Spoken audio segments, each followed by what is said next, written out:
নীলির রাগে দুঃখে নিজেরই চুল ছিঁড়তে ইচ্ছে করে।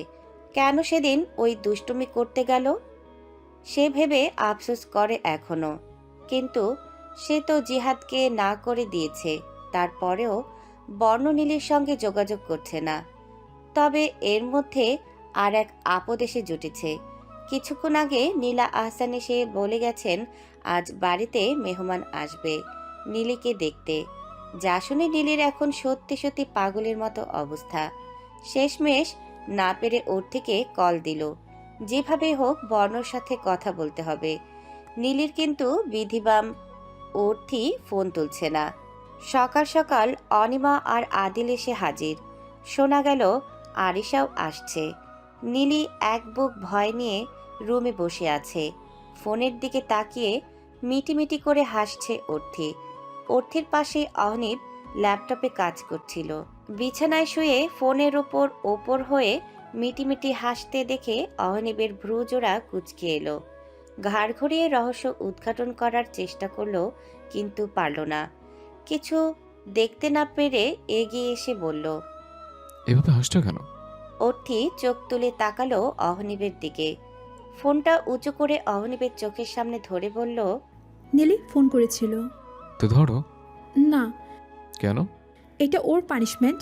নিশ্চয়ই ও বর্ণ ভাইয়ের সঙ্গে কথা বলার জন্য কল করেছে। হয়তো বড়মা বলেছে আজ ওকে দেখতে আসবে, সেই টেনশনে আমাকে কল করেছে। কিন্তু আমি তো কল ধরবো না। ধরবে না কেন? কিসের পানিশমেন্ট? ও যে বর্ণ ভাইয়াকে পছন্দ করে সেটা আমাকে না বলার জন্য। অহনিব মুচকি হেসে ব্যাগ থেকে ল্যাপটপটা নামিয়ে অর্থির গা ঘেঁষে বসে বলল, তাহলে তো তোমারও পানিশমেন্ট পাওয়া দরকার। কেন? আমি কি করেছি? তুমি আমাকে পছন্দ করতে, সেটা নীলিকে বলনি, তাই। অর্থির মুখটা ভার করে সোজা হয়ে বসল। অহনিব অর্থির কোলে মাথা রেখে শটান হয়ে শুয়ে বলল, থাক, মন খারাপ করতে হবে না, আমি এমনি বলেছি। ওকে কল ব্যাক করব? না থাক, কিছু বলতে হবে না। একটু টেনশন করবে, কিন্তু পরে সারপ্রাইজ পেয়ে খুশি হবে। অর্থির ঠোঁটের কোণে মিষ্টি হাসি ফুটে উঠল। অহনিব অর্থির হাত টেনে উল্টো পিঠে ঠোঁট ছুঁয়ে বলল, অর্থিকা, তুমি মায়ের সঙ্গে মায়ের পাশে বসে যাবে, আমি রাতে গিয়ে তোমাদের নিয়ে আসবো। আচ্ছা, তবে একটু তাড়াতাড়ি আসার চেষ্টা করবেন। ইনশাল্লাহ। এখন একটু চুলগুলো টেনে দাও। পরক্ষণে ঠোঁটের মিষ্টি হাসি গাঢ় করে হাত দুটো স্বামীর সেবায় নিয়োজিত করল অর্থি। হাজার ব্যস্ততার মাঝেও অহনিব অর্থিকে সময় দিতে ভোলে না। অর্থিও অহনিবের কাজে কখনো বাধা দেয় না। অহনিবের সকল কিছু অর্থি খুশি মনে মেনে নেয়। পারলে অহনিবকে সাহায্য করার চেষ্টা করে। যেমন এখন অহনিবের সকল কিছু অর্থি দেখাশোনা করে। সকাল থেকে রাত অবধি অহনিবের কি কি প্রয়োজন সবকিছু অর্থি গুছিয়ে রাখে। অহনিবও অর্থি ছাড়া অচল হয়ে পড়েছে। অফিসের নিত্যদিনের পোশাকগুলো এখন অর্থি চয়েস করে দেয়। দুষ্ট মিষ্টি খুনসুটি ভালোবাসা সবকিছু মিলিয়ে ভালোই চলছে দুজনের সংসার নামক জীবন। মেহমান এসে পড়েছে, সেই সাথে নীলির অস্থিরতা বেড়ে চলেছে। অনিমা এসে শাড়ি পরিয়ে দিয়ে গেছে নীলিকে। হাতে ফোন নিয়ে টলমলে চোখে তাকিয়ে আছে। মনে মনে ভাবলো আর একবার বর্ণর নাম্বারে ট্রাই করা যাক। কিন্তু কল দেবার আগে গুনগুন কান্নার আওয়াজ শুনে হাত থেমে গেল নীলির। চমকিত হয়ে দরজার দিকে তাকাতে দেখলো আরিশা দাঁড়িয়ে। লাল লং গাউন পরে হালকা সাজুগুজু করে দাঁড়িয়ে কান্না করছে। কি হয়েছে তোর? কান্না করছিস কেন? নীলিপু, কান্না অফ করে বল, কি হয়েছে? নীলিপু, আমি সিরিয়াস ক্রাশকে ছাড়া আর কাউকে বিয়ে করব না। বলেই ভ্যা ভ্যা করে কান্না করে দিল। নীলি আরিশার কথার মানে বুঝতে না পেরে ফের জিজ্ঞেস করলো, তোকে সিরিয়াস ক্রাশকে ছাড়া অন্য কাউকে বিয়ে করতে কে বলেছে? বাবা আর আম্মু। ফবিমনি জানি তোর আর সিফাত ভাইয়ের রিলেশনের কথা? আর তোর বিয়ের কথা আসছে কোথা থেকে? না, জানে না তো। এখানে আসার পরে আম্মু বললো আমাকে নাকি আজকে দেখতে আসছে। নীলি আকাশচুম্বী অবাক নিয়ে দাঁড়িয়ে রইল। আরিশাকেও আজ দেখতে আসবে? হঠাৎ এমন সিদ্ধান্ত ওদের কাউকে না জানিয়ে কেন নিল নীলি বুঝতে পারল না। নীলিপু গো, সিরিয়াস ক্রাশ ফোন তুলছে না, আমি কি করব গো? নীলি বিরক্ত হলো। একে তো নিজের ঝামেলায় সে সামাল দিতে পারছে না, তার উপর আরিশা এসে জুটল। বিরক্ত স্বরে বলল, বাদামের মতো কান্না বন্ধ করে দেখতে আসছে, বিয়ে করতে নয়। আরিশা কান্না বন্ধ করলো না, উল্টো আরো জোরে কান্না করে বলল। আম্মু বলেছে আজকে বিয়ে পাকা করে যাবে। নীলি এবার জমে গেল।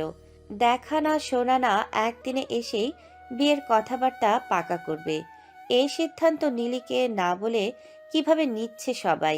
কি করবে নীলি? তখনই অনিমা এলো রুমে।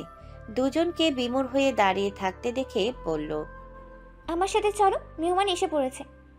নীলি কিছু বলতে চেয়েও থেমে গেল।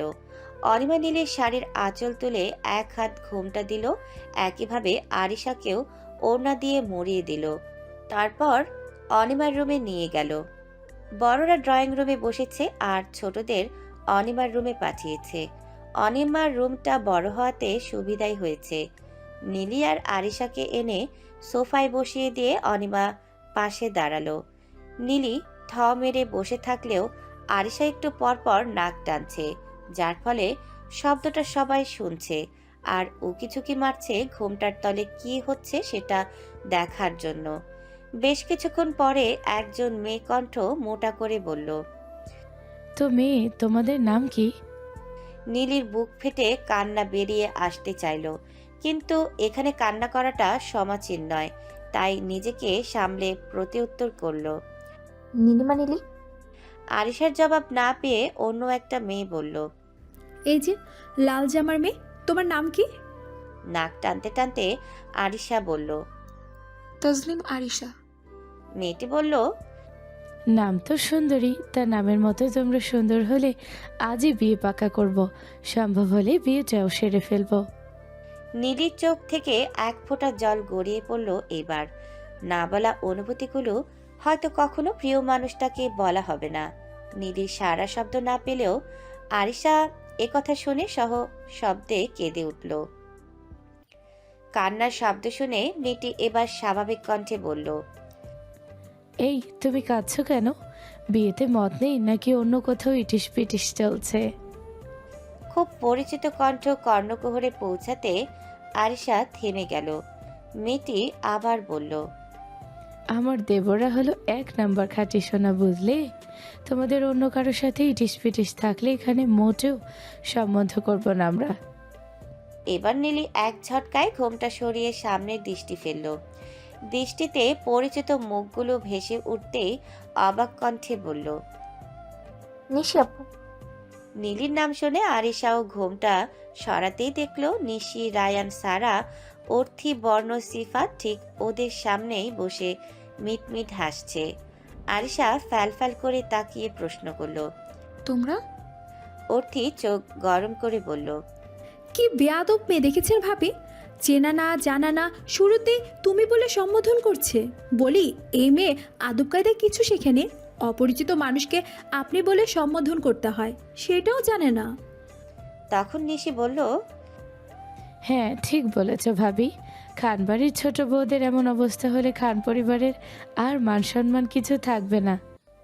নিশির কথা নীলি আরিশা কেউ বুঝতে পারল না, ফলস্বরূপ অবুঝ চোখে তাকিয়ে রইল। তখন অনিমা বলল, ভাবি, আমার বোনরা রূপে গুণে সব দিক থেকেই এক নম্বর। এমন মেয়ে বাড়ির বউ করে পাওয়া ভাগ্যের ব্যাপার। অর্থে নিশি আর অনিমার একে অপরকে ভাবি বলে ডাকার কারণ মনে মনে উদ্ঘাটন করতে লাগলো নীলি। কিন্তু মেয়ে তো কাছে মনে হয় বিয়েতে রাজি না। এই যে দেবরজিরা, কি মেয়ে পছন্দ করলা যে তোরা বিয়ে করবে না বলে কান্নাকাটি জোরে দিয়েছে? নিশির কথা শুনে সিফাত বর্ণ নড়ে চড়ে বসল। এতক্ষণের কাহিনী আরিশার বোধগম্য না হলেও নীলির ঠিকই হলো। তারপরেও শিওর হওয়ার জন্য বলল, তোমরা কবে এসেছো আর আজ সবাই আমাদের বাসায় যে? এত ঘুরিয়ে পিছিয়ে জিজ্ঞেস করছিস কেন? সোজাসুজি বললেই হয় আমরা সেই পাত্রপক্ষ কিনা। বলেই মুখ টিপে হাসল নিশি। নীলি চুপ থাকলো। তখন অর্থি বলল, আমাদের দেবর বর্ণ সিফাত ভাইয়ের জন্য মেয়ে দেখতে এসেছি। আরিশা এবার খুশিতে গদগদ হয়ে গেল।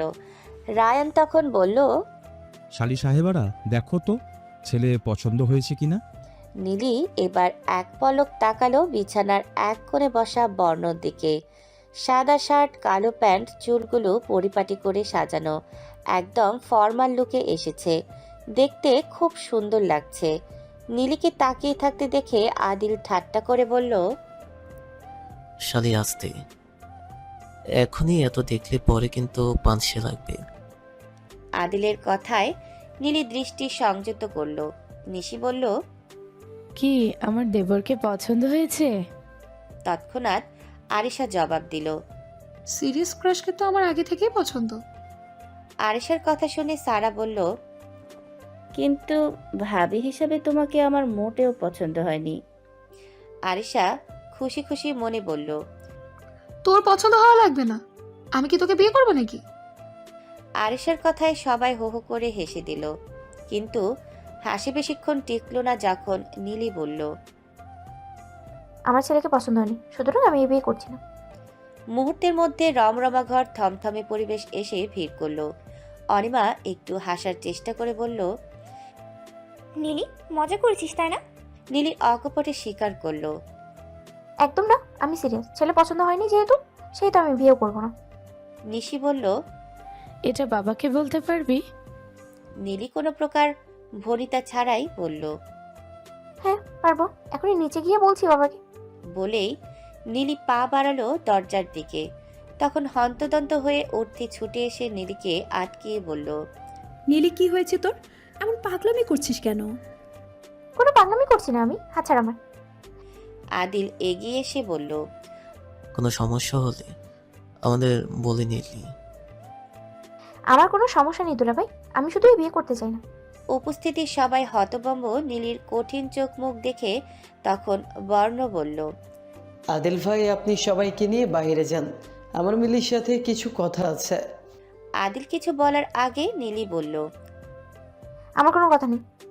বর্ণ নীলির কথাকে অগ্রাহ্য করে আদিলের দিকে তাকাতেই আদিল বলল, ঠিক আছে, তোমার বিয়া বিবি তোমাদের সমস্যা মিটিয়ে দাও। চোখের পলকে সবাই রুম খালি করে দিল। নীলি বিমূঢ় হয়ে দাঁড়িয়ে রইল। হঠাৎ দরজার নব ঘোরানোর শব্দ হতেই নড়ে চড়ে বলল, দরজা লক করলেন কেন? আর রোম্যান্স করবো তাই। কি? নীলি অবাক দৃষ্টিতে তাকিয়ে আছে বর্ণর দিকে। বর্ণ সে দৃষ্টি দেখে বাঁকা হেসে নীলির খুব নিকটে এসে দাঁড়ালো। নীলি পেছনে হটতেই কোমরখানা আটকে পড়ল শক্তপোক্ত হাতে। থরথর করে কেঁপে উঠল সে। অবাক বিস্ময়ে হতবাক নীলি। এত কাছে দুজন দাঁড়িয়ে যে তাদের মধ্যে 1 ইঞ্চি পরিমাণ ফাঁকা নেই। গোল গোল চোখখানা বর্ণর দিকে তাক করে চাপা স্বরে বলল, কি করছেন অসভ্যের মতো? ছাড়ুন আমাকে। বর্ণ গা ছাড়া ভাবে জবাব দিল, এখনো তো কিছুই করে দিই, তাই আমাকে অসভ্য উপাধি দিচ্ছ? যদি তোমার কথা অনুযায়ী তেমন কিছু করি তাহলে কি বলবে? নীলি জমে গেল বর্ণর কথা শুনে। বর্ণ পূর্ণ দৃষ্টি দিয়ে নীলিকে পরখ করলো। শাড়ি পরে মাথায় ঘোমটা দিয়ে মেয়েটাকে একদম বউ বউ লাগছে। বর্ণ ডান হাতটা উঠিয়ে আলগোছে নীলির গালে রাখলো। নীলি গালে স্পর্শ পেয়ে তড়াক করে নত দৃষ্টি তুলল। বর্ণ সে দৃষ্টিতে দৃষ্টি মিলিয়ে আবেগ মাখানো কণ্ঠে বলল, এই নীলপরিটা কি আমার বউ হতে চলেছে? নীলির শরীর শিরশির করে উঠল বর্ণর প্রচারিত বাক্য শুনে। এই বর্ণ সম্পূর্ণ আলাদা, একদম ভিন্ন আগের বর্ণর থেকে। 1.5 মাসে কি মানুষটা চেঞ্জ হয়ে গেল? আগের মতো চিলমোড়ে থেকে পায়ে পাড়া দিয়ে ঝগড়া করা বর্ণ তো এ না। তাহলে নীলির আকাশ পাতাল ভাবনাকে ভেঙে গুড়িয়ে দিয়ে বর্ণ বলল, ও সরি, তুমি পরি হতে যাবে কোন দুঃখে? তুমি তো পাবনার পাগলি। নীলি নিজের অহেতুক ভাবনার জন্য নিজেকেই নিজের শতখানেক বকা দিল। আপনার পরি এবং বউ কোনোটাই হবার ইচ্ছে আমার নেই। ছাড়ুন আমাকে, অসভ্য কোথাকার। মেয়ে দেখলে এসে দরজা আটকে মেয়ের সাথে যে, আমি বাবাকে বলবো তার পছন্দ করা পাত্রের চরিত্রের সমস্যা আছে। নীলি ছোটার জন্য চেষ্টা করলে বর্ণ আরো শক্ত বাঁধনে বাঁধল ওকে। বর্ণ চোখে মুখে হাসি ফুটিয়ে বলল, আমার চরিত্রে প্রবলেম থাকলে তোমার চরিত্রেও অনেক প্রবলেম আছে। একদম ফালতু কথা বলবেন না। আমার চরিত্রে কিসের সমস্যা থাকবে? আমি কি আপনার মতো কোনো ছেলের সাথে এইভাবে লেপটে থাকি? শুধু লেপ্টে থাকার কথা বলছো? জেনে রাখো এর থেকেও বড় কাণ্ড করেছো তুমি। নীলি থতমত খেয়ে বলল, কি কি বলবো নাকি প্র্যাকটিক্যালি দেখাবো? বলেন, দেখতে হবে। কথাটুকু শেষ করার আগেই নীলি স্তব্ধ হয়ে গেল। নরম কোমল ঠোঁটের কোণে শুকনো ব্যথা অনুভূত করতেই অবাকের চূড়ান্ত পর্যায়ে পৌঁছে গেল সে। শরীর অসাড় হয়ে ঢলে পড়ার মতো অবস্থা, মাথা যেন তার ভো ভো করে ঘুরছে। বর্ণপিয়সের অধর কোণা ছেড়ে চোখ তুলে স্তব্ধ প্রায় নীলির দিকে তাকালো। নীলি যে একটা শকের মধ্যে আছে তা বুঝতে পেরে মুচকি হেসে কানের কাছে মুখ নিয়ে কণ্ঠ নামিয়ে বলল, যেদিন মাতাল হয়ে আমার শুষ্ক অধর জোড়া চকলেট ভেবে তোমার আয়ত্তে নিয়েছিলে, চাইলে আমিও সেদিন পারতাম তোমার কোমল অধর আয়ত্তে নিতে, কিন্তু নিইনি। কারণ আমি চেয়েছিলাম আমার ভালোবাসার স্পর্শ হবে তোমার জীবনে প্রথম সুন্দর অনুভূতিময় স্মৃতি। তবে এখন ভাবলাম সেই স্মৃতি রচনা করার পূর্বে আমার উপর হওয়া অবিচারের একটু প্রতিশোধ নেওয়া যাক। বলেই বর্ণ নীলিকে ছেড়ে দূরে দাঁড়ালো, কিন্তু নীলি ঠায় দাঁড়িয়ে রইল আগের মতো। নীলির বর্তমান অবস্থা দেখে বর্ণ মিটমিট করে হাসতে লাগলো। কিছু সময় পর বর্ণর দিকে তাকাতেই ওর হাসি দেখে সব ভুলে রেগে ফেটে পড়ল নীলি। কিছু বলতেই বর্ণ বলে উঠল, আর লক্ষ্মী মেয়ের মতো বিয়েতে রাজি হবে। ফের যদি বিয়ে নিয়ে উল্টো পাল্টা কিছু বলেছো তো তুলে নিয়ে গিয়ে যাদের সাথে তোমার বিয়ে দিয়ে তোমার সামনে আমি অন্য মেয়েকে বিয়ে করে তার সাথে রোম্যান্স করব, তখন ভালো লাগবে তো? নীলি হা হয়ে গেল বর্ণর কথা শুনে। আজীবন শুনে এসেছে নায়িকা বিয়ে করতে না চাইলে তুলে নিয়ে গিয়ে বিয়ে করে, আর এ বলছে নায়িকাকে অন্য কারোর সাথে বিয়ে দিয়ে সেও অন্য কাউকে বিয়ে করবে। ফুঁসে উঠে কিছু বলতে যাবে তখনই দেখে বর্ণ নেই। দরজার দিকে তাকিয়ে নীলির আর বুঝতে বাকি রইল না বর্ণ ওকে শাসিয়ে হাওয়া হয়ে গেছে। রুম ফাঁকা হতেই নীলিকে আবার ঘিরে ধরল একরাশ লজ্জা। অচেনা অনুভূতিতে শরীর কাঁপছে তার। ইস্কি লজ্জা! রুমের বাইরে উত পেতেছিল সাতজোড়া চোখ। চোখ অপেক্ষায় ছিল রুমের দরজা খোলার, আর কান অপেক্ষায় ছিল রুমের মধ্যে কিছু শোনার, কিন্তু শুনতে তো পায়নি। তবে দরজা খুলে বর্ণকে আসতে দেখেই সবাই সোজা হয়ে দাঁড়িয়ে পড়ল। ছোট ভাই, আমার শালিকে কেমন ডোজ দিলে? সে কি ঠিক আছে তো? হাফ ডোজেই তোমার শালি একদম ফিট আদিল ভাই, টেনশন নট। এই না হলো আমার ভাই। রায়ানের কথা শুনে নিশি দাঁত কটমট করে বলল, আমার বোনকে নিয়ে তোমরা মজা করছো? বেশি বাড়লে কিন্তু আমি বিয়েতে ভাঙতি দিব। আরে ভাবি, রাগ করছো কেন? তোমার বোনকে নিয়ে মজা করা কার সাধ্য আছে বলো? পর্ণ ভাইয়া কি ডোজ দিলেন গো, যে নীলি আপু এত তাড়াতাড়ি রাজি হয়ে গেল? বর্ণ আরিশার প্রশ্নে একটু হেসে বলল, সিফাতকে বলবো স্পেশাল ডোজটা তোমাকে দিতে, অবশ্য আমি না বললেও দিবে ও। আরিশা খুশিতে গদগদ হয়ে বলল, সত্যি? একদম। সিফাত বোকা আরিশার কথা শুনে কপাল চাপড়াতে লাগলো। বড়রা সবাই কথাবার্তা বলে ঠিক 20 দিন পর বর্ণনীলি সিফাত আরিশার বিয়ের ডেট ফিক্সড করে। বিকাল টাইম সবাই আড্ডায় মেতেছিল। সেই সময় প্রবেশ করে অহনীপ। মিনিট পাঁচেক শ্বশুর শাশুড়ির সাথে কথা বলে চলে আসে অর্থির রুমে। সবাই নিচে থাকলেও অহনীপ অর্থিকে নিচে দেখেনি, তাই দ্রুতই সে রুমে আসে। উদ্দেশ্য আগে বউকে দেখা। অর্থি বলেছিল একটু আগে আসতে, তবুও কাজ গুছিয়ে আসতে অহনীপের অনেকটা সময় লেগেছে। তার উপর ফোনও দেওয়ার সময় হয়নি। বউ তার রাগ করেছে কিনা কে জানে। দরজা ঠেলে রুমে প্রবেশ করতেই চোখ দুটো স্থির হলো বিছানায় শুয়ে থাকা মায়াবী পরীর দিকে। অহনীপ নিঃশব্দে এগিয়ে এসে বিছানার এক পাশে বাঁ হাতে ভর দিয়ে ঝুঁকে দাঁড়ালো অর্থির ওপর। পূর্ণ দৃষ্টিতে দেখলো প্রিয়তমা স্ত্রীকে। কি সুন্দর লাগছে তার বউটাকে। দিন দিন বউটা যেন আদরে বিড়ালছানা হয়ে যাচ্ছে। অহনীপের ইচ্ছে করে বুকের মধ্যে লুকিয়ে রাখতে। কিছুক্ষণ সময় পার হতে অহনীপ ভাবল ফ্রেশ হয়ে এসে বউয়ের পাশে শুয়ে একটু রেস্ট নেওয়া যাবে। ভাবনা মতে কাজ করার আগে অর্থি অহনীপের বাঁ হাতটা তার ছোট দুহাতে জড়িয়ে ঘুমো ঘুমো কণ্ঠে বলে ওঠে, কখন এলেন? অনিপ অর্থির মাথায় হাত বুলিয়ে বলল। 20 মিনিট হবে। অর্থি ফট করে চোখ মেলে তাকালো। ক্লান্ত ভরপুর মুখশ্রী দৃষ্টিগোচর হতেই তড়াক গতিতে উঠে বসল। অনিপ অর্থির কাণ্ডে ঘাবড়ালো না, কারণ সে জানে অর্থি অহনিবের ক্লান্ত শরীরের কথা ভেবেই এমন ছটফট করছে। অর্থি অহনিবের হাত ছেড়ে দিয়ে বলল, আমাকে ডাকবেন না? আমি ভেবেছিলাম আপনার আসতে হয়তো আরও লেট হবে। যান, হাত মুখ ধুয়ে আসুন। আমি নিচে গিয়ে ঠান্ডা শরবত বা কিছু নিয়ে আসছি। নাকি একেবারে খাবার খাবেন? খাবার রেডি করব। সবাই আপনার জন্যই অপেক্ষা করছিল একসাথে খাবে বলে। অহনিব প্রাণোচ্ছল হেসে বলল, শান্ত হও অর্থিকা, আমি এখানে আসার আগে নিচ থেকে ঠান্ডা শরবত খেয়ে এসছি।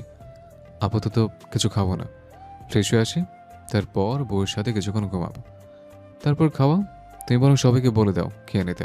বিয়ের আলোচনা শেষ হয়েছে একদিন হতে না হতেই ফের আরেক দফা মিটিং বসেছে খান ম্যানশনে। আরিশার বাবা আর আজিম হাসান এসেছে খান ম্যানশনে। এক প্রকার বাধ্য হয়েছে আসতে। একটা মাত্র মেয়ে, তার উপর হাতে পায়ে বড় হলেও ছেলে মানুষই যায়নি। এখনই বিয়ে দিয়ে শ্বশুরবাড়ি পাঠালে সংসার তো করতেই পারবে না, উল্টো অশান্তি হবে। যদিও খান পরিবার অশান্তি করার মতো নয়, তবুও সাবধানে থাকা ভালো। এইসব চিন্তা করে আরিশার বাবা আর্জি রেখেছেন মেয়ে বিয়ে হলেও বছর দুয়েক তাদের সাথেই থাকবে। ফরিদ খানও তাদের কথায় মত দিয়েছেন। আর এটার জন্যই ঘর কোনো হয়ে দুঃখবিলাস করছে সিফাত। তার তো এক্ষুনি বিয়ে করার ইচ্ছা ছিল না, কিন্তু আরিশার লাগামহীন চলাফেরায় লাগাম টানতে এত তড়িঘড়ি করে বিয়ে করছে। বিয়ের পর যদি বউ সেই বাপের বাড়ি থাকে তাহলে দরকার কি বিয়ে করার? ভাইয়ের বিরক্ত ভরা চোখ মুখ দেখে সারা আর বর্ণ বিড়বিড় করছে আর চিপস খাচ্ছে। তখন নীরবতা ভঙ্গ করে রুমে এলো আদিল। কি ব্যাপার ছোট ভাইরা? বর্ণ একসাথে 3-4টা চিপস মুখে পড়ে কিছু একটা বলল, কিন্তু আদিল বুঝতে না পেরে আবার বলল। আগে খাওয়া শেষ করো। তখন সারা বলল, ভাইয়ে দুঃখ বিলাস করছে। তা কেন? সামনে বিয়ে, ওর তো নাচা দরকার। বর্ণ বলল, নাচ তো, কিন্তু কিছুক্ষণ আগে বড়রা সিদ্ধান্ত নিয়েছে বিয়ের পর আরিশা ওর বাবার বাড়ি থাকবে, তাই বেচারা কেঁদে কেটে নাজেহাল। সিফাত রাগে চোখে তাকালো বর্ণর দিকে। বর্ণ তা গায়ে মাখলো না। তখন আদিল বলল, তাহলে তুমি গিয়ে বলো তোমার বউকে তুমি বিয়ের পর বাবার বাড়ি রাখবে না। সিফাত নিরস কণ্ঠে বলল, বিয়ে করব আমি, বউটাও আমার, কিন্তু আমার বাপ তো আমাকে না জিজ্ঞাসা করে বিয়াইকে কথা দিয়ে ফেলছে। তাহলে কিভাবে বলি এই কথা আমি? তাও ঠিক, তবে তুমি চাইলে অন্য উপায়ে অ্যাপ্লাই করতে পারো। সিফাত গোমরা মুখে বলল, কি? আমি যতটা জানি আরিশা তার সিরিয়াস ক্রাশ বলতে পাগল। সেখানে বিয়ের পর তুমি আরিশার মাধ্যমে এই সিদ্ধান্ত চেঞ্জ করতে পারো। সেকেন্ডের মধ্যে সিফাতের মগজে বুদ্ধির লাইট জ্বলে উঠল। আদিল ঠিকই বলেছে, বিয়ের পর সিফাত চাইলে ছলে বলে কৌশলে আরিশাকে মাস দুয়েকের মধ্যে পার্মানেন্ট তার কাছে আনতে পারে। শুধু শুধু এটা ওটা ভেবে টেনশন নিচ্ছিল। ওদের কথাবার্তার মাঝে নিচে হই হুল্লোড়ের শব্দ কানে এলো। দ্রুতগতিতে নিচে নামতেই আর একটা খুশির সংবাদ মিলল, নিশি মা হবে। এ যেন খান পরিবার আর আহসান পরিবারের খুশির বন্যা বয়ে দিল। শিলা বেগম খুশিতে কান্না করে দিলেন। একটা মাত্র ছেলের ঘরে নাতি নাতনি আসবে, আল্লাহর অশেষ রহমত এটা। আজিম আহসান দ্রুত সে খবর ফোনে পৌঁছে দিল আহসান বাড়িতে।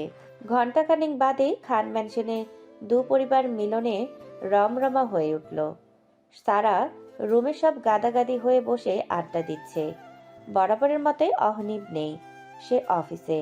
অর্থের এত এত কাছের মানুষের ভিড়েও অহনিবের শূন্যতা পীড়া দিচ্ছে। মানুষটা আর বদলালো না, আগের মতোই গম্ভীর একরোখা স্বভাব বজায় রেখেছে। কখনো ভাইদের সাথে বসে খোলা মনে কথা বলে না, যাও একটু একটু কথা বলতো কাজের চাপে তাও হয়ে ওঠে না এখন। বিয়ের ছুতায় সিফাত বর্ণ এখন ফাঁকি দিচ্ছে, যার ফলে সম্পূর্ণ দায়িত্ব অহনিবের কাঁধে। ফোনটা হাতে নিয়ে বসে ভাবছে কল করে খবর নেবে, কিন্তু পরক্ষণেই ইচ্ছা ধামাচাপা দিল। রায়ান কতক্ষণ আগে রিতা খানকে বলেছিল অহনীপ মিটিংয়ে আছে, তাহলে ফোন না দেওয়াই বেটার। ফোনটা কোলের ওপর রেখে গল্পে মনোনয়ন করতেই মৃদু কেঁপে ওঠে ফোন। অহনীপ ফোন করেছে দেখেই অর্থির মনে এক পশলা বৃষ্টি নামে। ফোন রিসিভ করতে অহনীপ তাগাদা দেয় রুমে যাওয়ার। অর্থি নিচু স্বরে বলে, কেন? আমি একটু আগে রুম থেকে এলাম। দ্রুত আসো, অপেক্ষা করছি আমি।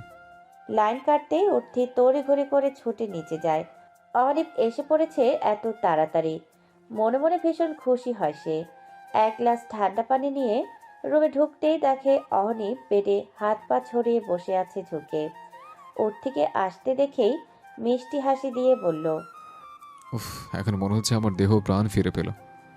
অর্থিও হেসে গ্লাসটা হাতে দিয়ে বলল। আজ এত জলদি এলেন? পানিটা শেষ করে অহনীপ বলল। সন্ধ্যায় আবার যাব। অর্থি করুণ চোখে তাকালো। গতকালও বাড়ি থেকে এনে এখানে আমায় দিয়ে আবার অফিসে গিয়েছিলেন, এসেছেন রাত 2টায়, আবার সকাল সকাল ছুটে গেলেন। এভাবে তো অসুস্থ হয়ে পড়বেন। অর্থির হাত টেনে বসিয়ে কোলে মাথা রেখে শুয়ে অহনীপ বলল। ছোট বাবা এতদিন বাইরে থেকে নিউ প্রজেক্টের কাজ করেছে, এখন আমাকে সেই প্রজেক্ট লঞ্চ করতে হবে। নতুন কাজ, একটু পরিশ্রম তো দিতেই হবে। বেশি দিন লাগবে না, এই সপ্তাহে কাজটা কমপ্লিট হলেই কাজের চাপ কমে যাবে। অর্থি অহনীপের মাথায় হাত বলিয়ে বলল। এখন যান, ফ্রেশ হয়ে আসুন, আমরা সারা রুমে যাব। ওখানে সবাই গল্প করছে, আজ আপনিও গল্পে সামিল হবেন। তারপর এসে 1 ঘন্টা ঘুমিয়ে অফিসে যাবেন। অহনীপ ভদ্র ছেলের মতো উঠে রাজপ্রহরীদের মতো করে বলল। যথা আজ্ঞা মহারানী। অর্থি বলার ভঙ্গি দেখে খিলখিল করে হেসে উঠল। আরিশা কি জানি বলেছিলি বিয়ের পর 4 মাসের মধ্যে বাচ্চা নিয়ে হানিমুনে যাবি, তাহলে কি দেবরকে বলবো আগে ভাগে জায়গা ঠিক করে টিকিট কাটতে? নিশির কথায় তাল মিলিয়ে নীলি বলল। হ্যাঁ হ্যাঁ, কেটে ফেলেন সিফাত ভাই, আপনার বউ কিন্তু পূর্ব পরিকল্পনাকারী। আরিশা লজ্জা পায়নি, অথচ ওরা চেষ্টায় আছে আরিশাকে লজ্জায় ফেলতে। লজ্জা জিনিসটার সাথে আরিশা এখনো পরিচিত হয়নি, তবে অন্যদের লজ্জা দিতে আরিশা এক পায়ে খারাপ। এই তো এখন যেমন এক কথায় নীলিকে লজ্জায় ফেলে দিয়েছে। ঠিক বলেছো নীলপু, আগে আগে প্ল্যান করে কাজ করা ভালো। তুমি বরং বর্ণ ভাইয়াকে বলো টিকিট কাটতে, আমরা একসাথে হানিমুনে যাব, অনেক মজা হবে বলো।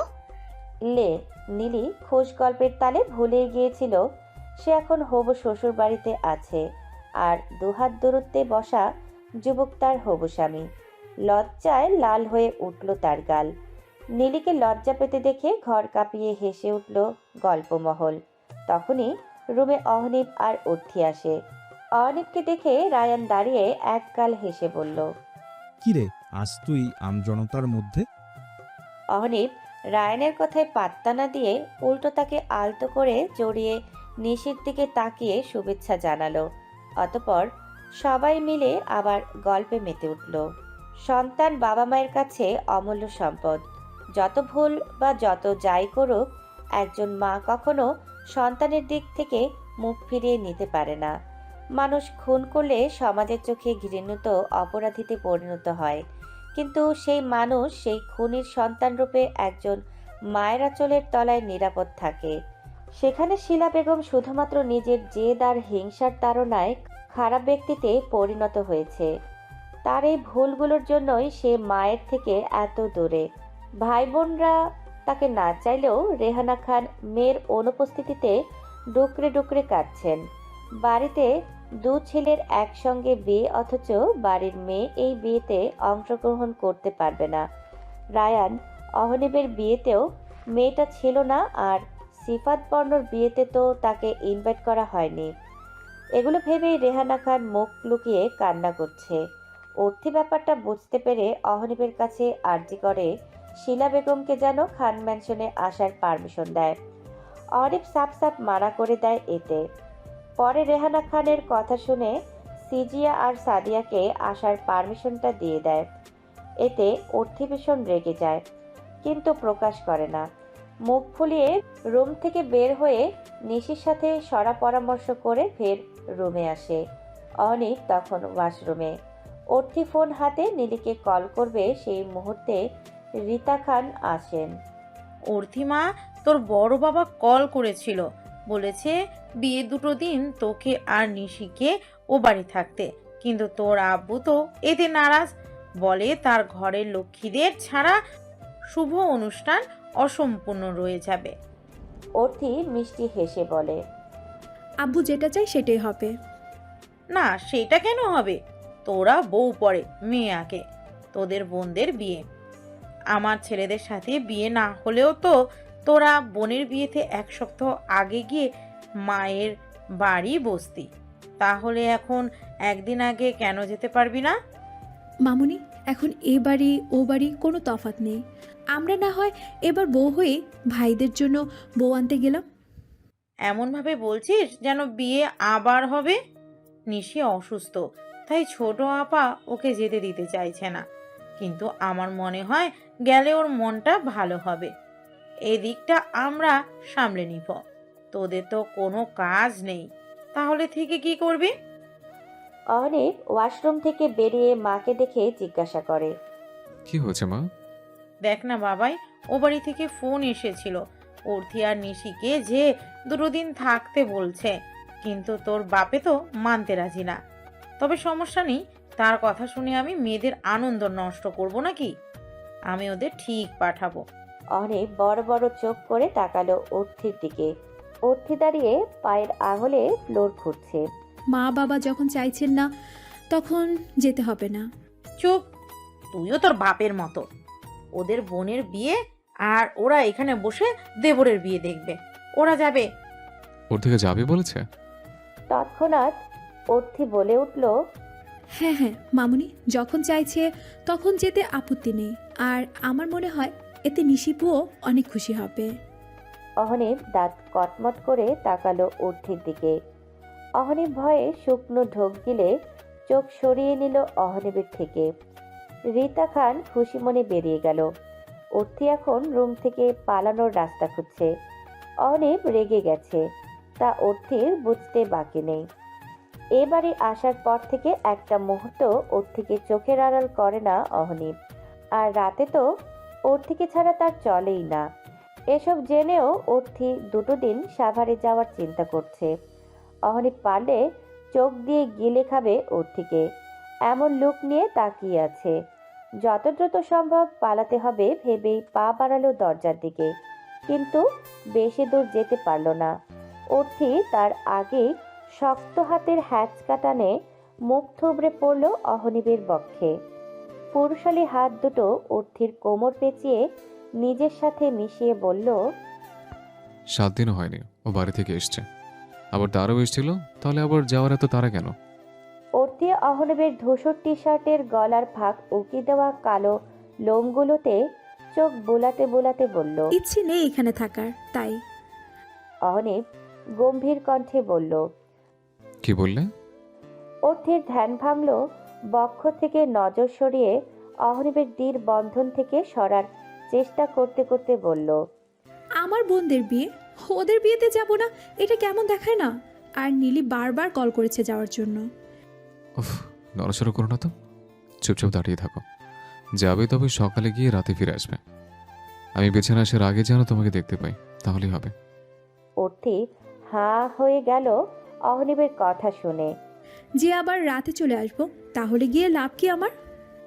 কি লাভ চাইছো তুমি? এটা আপনাকে বলবো কেন?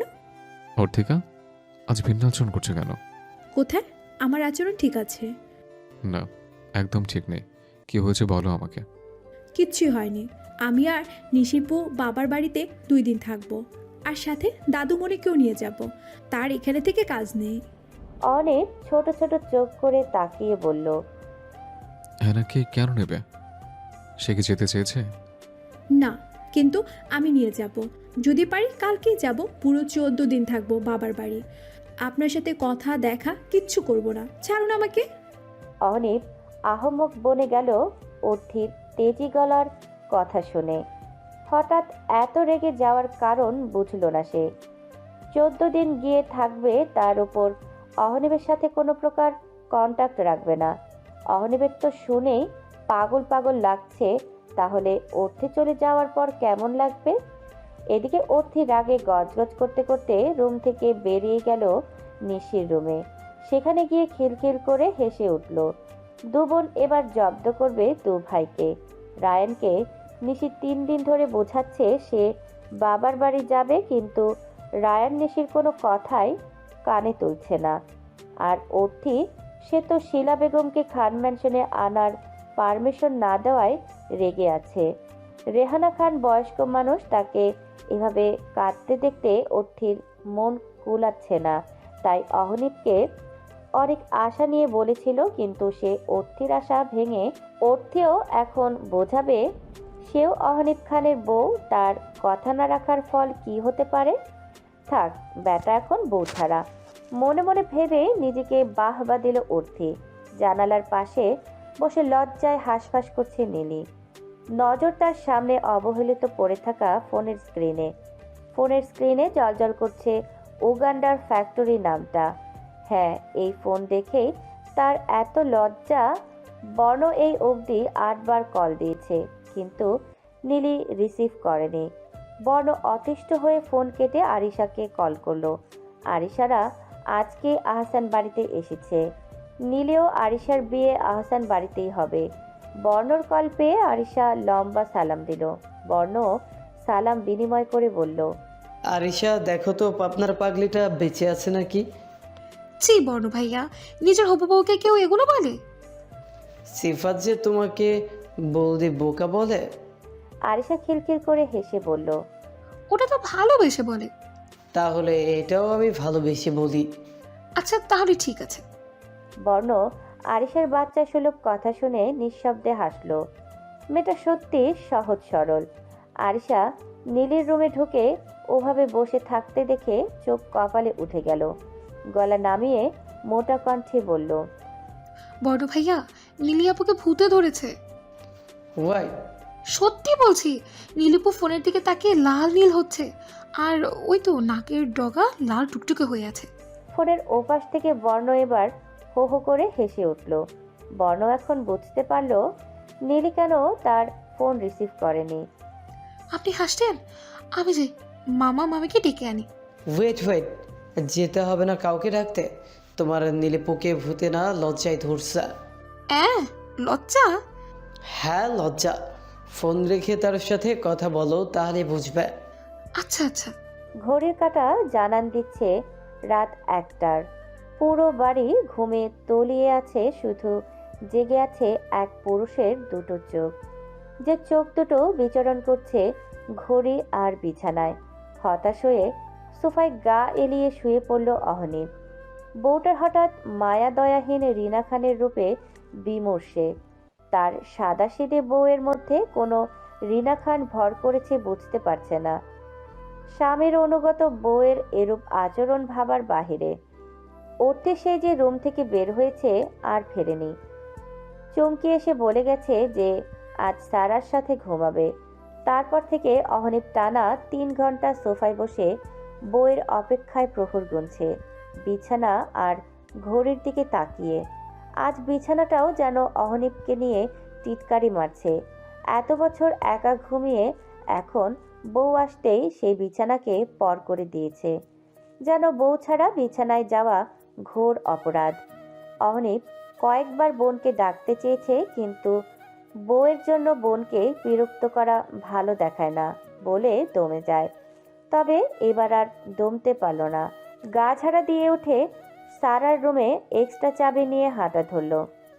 যতই বাঘ বা সিংহ হও, বউয়ের কাছে সে ভেজে বেরোলি হতে হবে, নাহলে জীবনের শান্তি আর সংসার দুটোই বরবাদ। বিড়বিড় করে সারার রুমের ডোর আনলক করে দেখল অর্থি আর সারা ঘুমে কাঁদো।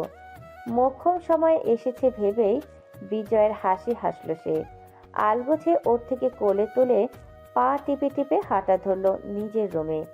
নিজ রুমের সামনে এসে হাফ ছেড়ে বাঁচল অহনীপ, তবে চোখ মুখ কুচকে বলল, কি উন্নতি হয়েছে তোর অহনীপ? বোনের ঘর থেকে বউকে চুরি করে মহাপুরুষ ভাবছিস নিজেকে? হ্যাঁ?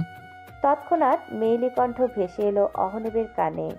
গৃহস্থ যদি নিজে চোরের অপেক্ষায় থাকে তাহলে তো চোর নিজের কাজে সফল হবে, তবে এতে নিজেকে মহাপুরুষ ভাবার কিচ্ছু নেই। আরু, এখন আবার কোথায় যাবি? ছাদে। এত রাতে ছাদে যেতে হবে কেন? মেঘ দেখবো। পাগল তুই? আরে আস্তে কথা বলো, সবাই জেগে যাবে তো। তোর অন্ধকারে কিছুই চোখে দেখছে না, হাত পা ভাঙবে পড়ে গেলে। ভাঙবে না, চলো। ছাদে আসতেই ঠান্ডা হাওয়ায় শরীর ছুঁয়ে গেল। আরিশা নীলি গেটের সামনে দাঁড়িয়ে আকাশ দেখল। এক ফালি চাঁদ আকাশের সৌন্দর্য দ্বিগুণ বাড়িয়ে দিয়েছে। কি সুন্দরী না লাগছে। মনটা মুহূর্তেই ফুরফুরে হয়ে গেল প্রকৃতির এই রূপ দেখে। আরিশার হাত ছেড়ে সামনে 2 কদম এগোতেই কোনো প্রতিবিম্ব দেখে থেমে গেল নীলি। লম্বা চওড়া পেশিবহুল শরীরের ছায়া, তাও একটা না 2। নীলি ভয়ে কেঁপে উঠল। ওরে ভূত! আরিশা ঠোঁট চেপে হেসে বলল, হ্যাঁ, তোমাকে নিতে এসেছে। কি যাতা বলছিস? আর তুই হাসছিস কেন? তোর না ভূতে ভয়? হ্যাঁ, ভূতে ভয়, কিন্তু দুলা ভাইয়ে ভয় নেই। তুমি যাদের ভূত বলছো তারা একজন আমার দুলা ভাই আর একজন ক্রাশ, মাই সিরিয়াস ক্রাশ। নীলি বড় বড় চোখ করে তাকালো আরিশার দিকে। এত রাতে বর্ণ সিফাত ওদের বাসার ছাদে কিভাবে সম্ভব? এত রাতে এখানে কিভাবে? আদিল ভাইয়া হেল্প করছে। কি? ধুর, তুমি এত জোরে কি করো কেন? মামার হাতে মার খাওয়ার ইচ্ছে আছে নাকি? মামার হাতে না আমার হাতে মার খাবি, বুঝছিস বজ্জাত মেয়ে? আচ্ছা পরে মেরো, আগে চলো, ভাইয়ারা সেই কখন থেকে অপেক্ষায় আছে। আমি নিচে যাচ্ছি, তুই গিয়ে তোর ভাইয়ের সাথে প্রেম আলাপ করবে যা। তোমাকে কে বললো আমরা প্রেম আলাপ করতে এসেছে? পুরুষের কণ্ঠ শুনতেই নীলি জমে গেল। শক্ত মুখে দাঁড়িয়ে রইল সে। বর্ণ এগিয়ে এসে নীলির পেছন ঘেঁষে দাঁড়াতেই নীলি নিজ শরীরে শিরশির অনুভব করল। বর্ণ আরিশাকে আঙুল দিয়ে ছাদের বাঁ পাশের কর্নার দেখিয়ে বলল, তোমার সিরিয়াস ক্রাশ ওইখানে ওয়েট করছে প্রেম আলাপ করার জন্য। যাও, আলাপ আলোচনা সেরে নাও। আরিশা মুখ বাঁকিয়ে বলল, সিরিয়াস ক্রাশ আর প্রেম আলাপ? প্রেম না চাই, কেলেই এতদিনের জমি রাখা রাম ধমকে পেট ভরতে হবে আমাকে। বলে হেলে দুলে স্থান ত্যাগ করে আরিশা। নীলির কোনো ধ্যান জ্ঞান নেই, তাই আরিশাকে অতটা পাত্তা দিল না। তবে বর্ণ আরিশার কথায় হাসল। বাঁ কর্নারে যেতেই দেখতে পেল সিফাত রেলিংয়ে ঠ্যাস দিয়ে দাঁড়িয়ে, আর চোখে 2 চোখ তার আসার পথেই তাক করা। আরও এগিয়ে গিয়ে সিফাতের 2 হাত দূরত্বে দাঁড়িয়ে সালাম দিয়ে বলল, ক্রাশ সাহেব ভোর রাতে আস্তান বাড়িতে চুরি করতে এসেছেন? সিফাত চোখ গরম করে তাকালো, দাঁতে দাঁত চেপে বলল, না, রাম ধমক দিতে। আরিশা বুঝল বর্ণকে বলা কথা সিফাত শুনেছে, তবে এতে বিচলিত হলো না। বিয়ে ঠিক হবার পর সে এখন সিফাতকে এক বিন্দুও ভয় পায় না। আগে ত্রাসকে হারানোর ভয়ে দমে যেত, কিন্তু এখন তো আর হারানোর ভয় নেই, তাই সিফাতকে ভয় পাবারও কারণ নেই। নায়কদের মতো বা হাত চুলে বুলিয়ে ভাব নিয়ে বলল, সে আমার আগে থেকেই জানা। আচ্ছা, সব জানতা তুমি? হুম, আপনি জানতা আমি। বলে দাঁত কেলিয়ে হাসলো আরিশা।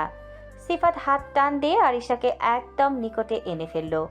আরিশা প্রথমে হকচকিয়ে গেলেও পরে স্বাভাবিক হয়ে গেল। সিফাত পূর্ণ দৃষ্টি দিয়ে দেখল আরিশাকে। সবুজ রঙের 3 পিস পরা মেয়েটা। ঘুম থেকে উঠে আসায় বেনুনি পাকানো চুল কিছু কিছু বেরিয়ে এলোমেলো হয়ে আছে। আরিশাকে দেখতে ব্যস্ত তখনই শরীর থেকে ভেসে আসা মেলি ঘ্রাণ সিফাতের ভেতরটা নাড়িয়ে দিল। আরিশা সিফাতকে পলকহীনভাবে তাকিয়ে থাকতে দেখে বলল, ও মাই গড, সিরিয়াস ক্রাশ মুভি নায়কদের মতো আমায় দেখে ক্রাশ খাচ্ছে। ইস, নিশ্চয়ই আমাকে আজ বেশি সুন্দর লাগছে। গেল। সিফাতের রোমান্টিক মুডের 12টা বেজে গেল এই মেয়ের কথা শুনে। হবু বর রাতের আধারে চুরি করে হবু বউকে দেখতে এসেছে, কোথায় লজ্জা পাবে আর আদরে আদরে কথা বলবে তা না করে এই মেয়ে নিজের রূপের প্রশংসা করছে। বিরক্ত স্বরে সিফাত বলল, এই, তোমার কি লজ্জা বলতে কোনো জিনিস নেই? এমা থাকবে না কেন, আছে তো। তাহলে লজ্জা না পেয়ে দাঁত কেলিয়ে নিজের প্রশংসা করছো কেন? আমি কি শুনতে চেয়েছি? আরিশা ভাবুক হয়ে বলল, না তো, তাহলে কি আমার লজ্জা পাওয়া উচিত? ওফ কি জ্বালা! সিফাতের রাগ তোড়তড়িয়ে উঠল। এই নির্বোধ মেয়েকে নিয়ে সে কোথায় যাবে? রাগী স্বরে সিফাত বলল, না, আমার লজ্জা পাওয়া উচিত। তাহলে আমাকে বলছেন কেন? আরিশার সহজ সরল বাক্যগুলি আউড়িয়ে পিট পিট করে তাকিয়ে দেখল সিফাতকে। মুখ লাল হয়ে আছে রাগের কারণে, কিন্তু আরিশা ধরে নিল লজ্জা পেয়ে লাল হয়েছে, কারণ দুপুরে নীলেও এমন লাল নীল হয়েছিল লজ্জায়। আরিশা এবার প্রাণ খোলা হাসি দিয়ে বলল, উফ বাবা, আবার ক্রাশ খেলাম। লজ্জায় আপনাকে দারুণ লাগে, একদম প্রিন্স প্রিন্স। সিফাত নীরবে দীর্ঘশ্বাস ফেলল। এই মেয়েকে বুঝিয়ে লাভ নেই। তবে সিফাতের এখন রাগ নেই আরিশার পাগলামি কথা শুনে। শান্ত হয়ে গেছে। মেয়েটা তার হৃদয় হরণ করেছে এমন উল্টোপাল্টা কাণ্ড আর কথাবার্তা দিয়ে। তাহলে তো এখন এগুলো সহ্য করতেই হবে। নীলিমা, ইস, কি আবেগের ডাক! কানে যেন শ্রেষ্ঠ ধ্বনির ন্যায় লাগলো। নীলির কোনো নড়চড় না দেখে বর্ণ আরেকটু ঘনিষ্ঠ হলো। নীলির এবার দম যায় যায়, না পারছে চোখ তুলে তাকাতে, না পারছে কিছু বলতে। হুট করে এত লজ্জা কোথা থেকে এলো নীলির জানা নেই। বর্ণর কথা ভাবলেই মেয়েটার গাল রক্তি মাভায় ছেয়ে যায়। বর্ণ আর নীলি এখন ছাদের ডান পাশে একেবারে কর্নারে দাঁড়িয়ে। এখান থেকে সিফাত বা বর্ণ কেউ কাউকে দেখার সুযোগ নেই, সিঁড়িঘরের ছোট্ট ছাউনির জন্য। নীলিকে দুহাতের ফাঁকে আটকে রেখেছে বর্ণ, যার জন্য মেয়েটার হাঁসফাঁস করে নাজেহাল অবস্থা। বর্ণ সব বুঝতে পেরে মুচকি হাসল। পাবনার পাগলির এই লজ্জা মাখা মুখটা দেখতেই এত রাতে ছুটে এলো। কোমর বেঁধে ঝগড়া করা মেয়ে যে লজ্জায় লাল টুকটুকে হয়ে যায়, কাছ থেকে দেখার তর্সই ছিল না যেন। নীলের কপালে পড়ে থাকা এলোমেলো চুলগুলো কানের পিঠে গুজে দিল। আসার পর থেকে 10 মিনিট হতে চলল, নীলি একটা কথাও বলেনি। বর্ণ ডাকলেও সাড়া দেয়নি। নীলির মুখের বুলি শোনার জন্য আবার ডাকলো। নীলিমা। নীলি আগের মতোই